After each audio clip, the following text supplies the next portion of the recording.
इश्क जुनूनी में देखिए कि गुरु के पिताजी को बहुत गुस्सा आता है और वो गुरु को डांटते हैं कि अब ऐसे नहीं चलेगा। और ये सारी बातें रूहानी के सामने भी आती हैं क्योंकि रूहानी को काफ़ी कुछ पता चल चुका है और रूहानी उन सब बातों का जवाब चाहती है। इधर आप देखेंगे कि रूहानी अपनी भाभी से कहती है कि भाभी, अब हमें देर नहीं करनी चाहिए। आईवीएफ ट्रीटमेंट जल्द से जल्द शुरू करना चाहिए क्योंकि इसमें समय लगता है। तो इतना कहकर वो वहाँ से चली जाती है और वो कहती है मुझे ये प्यार का नाटक करते हुए बहुत बुरा लगता है। और भाभी कहती हैं कि रूहानी, ये कोई नाटक नहीं है, ये प्यार है, जल्द ही तुम्हें भी हो जाएगा। और इधर फिर दादी की बात याद आती है रूहानी को कि गुरु को वो केसर वाला दूध रोज़ रात में देना है और रूहानी वो केसर वाला दूध तैयार करती है। मामी बाहर से छुपकर देख रही होती है कि रूहानी ने गुरु के लिए केसर वाला दूध तैयार किया है।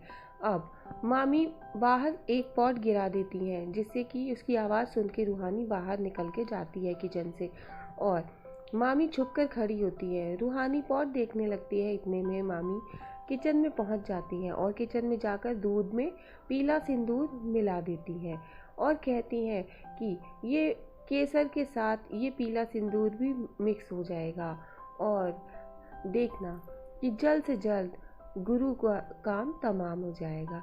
इतने में गुरु भी आ जाता है। गुरु कहता है कि कंपाउंडर क्या हुआ? तो वो कहता है कि मैं आवाज़ सुन के आया। तो रूहानी कहती है मैं भी आवाज़ सुनकर आई हूँ। इधर मामी सिंदूर को अच्छे से दूध में मिला देती हैं और कहती हैं कि अब गुरु का तो काम तमाम, अब जाकर के मैं उस बुढ़िया को भी देख लूँ।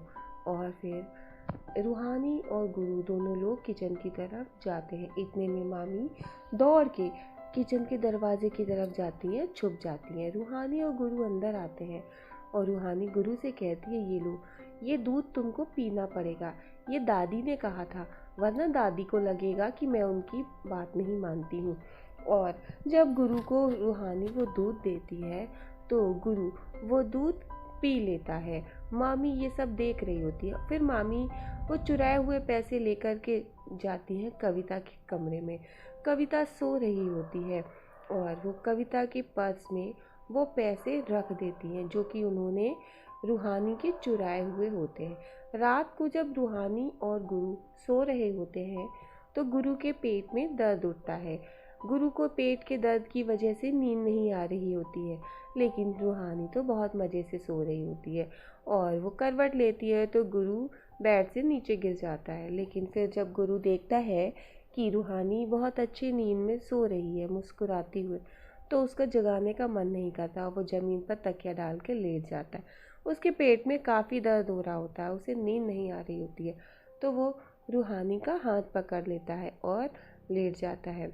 वो नींद में चिल्ला रहा होता है कि पानी, और रूहानी की आँख खुलती है तो फिर वो पानी लेने के लिए वहाँ से जाती है। जाते वक्त मामी टकरा जाती हैं उससे। तो रूहानी मामी को देखती है तो मामी कहती है मैं पानी पीने आई थी। इधर गुरु उठता है तो वो देखता है कि रूहानी नहीं है, वो भी ढूंढने के लिए निकलता है। इधर मामी डरी हुई घबराई हुई सी जाती हैं तो रूहानी को शक होता है। इतने में गुरु आ जाता है। गुरु कहता है कि तुम कहाँ चली जाती हो? मैं जब भी देखता हूँ कि तुम किचन में जाती हो या आ रही होती हो। जब रूहानी किचन में जाती है, देखती है दूध फट गया है। वो सोचती है ऐसे कैसे। दूध को छान कर देखती है तो उसमें से वो पीला सिंदूर देखती है और उसको शक हो जाता है और उसका शक यकीन में बदल जाता है और वो मामी से उस बात के लिए जवाब मांगती कि मुझे सब पता है।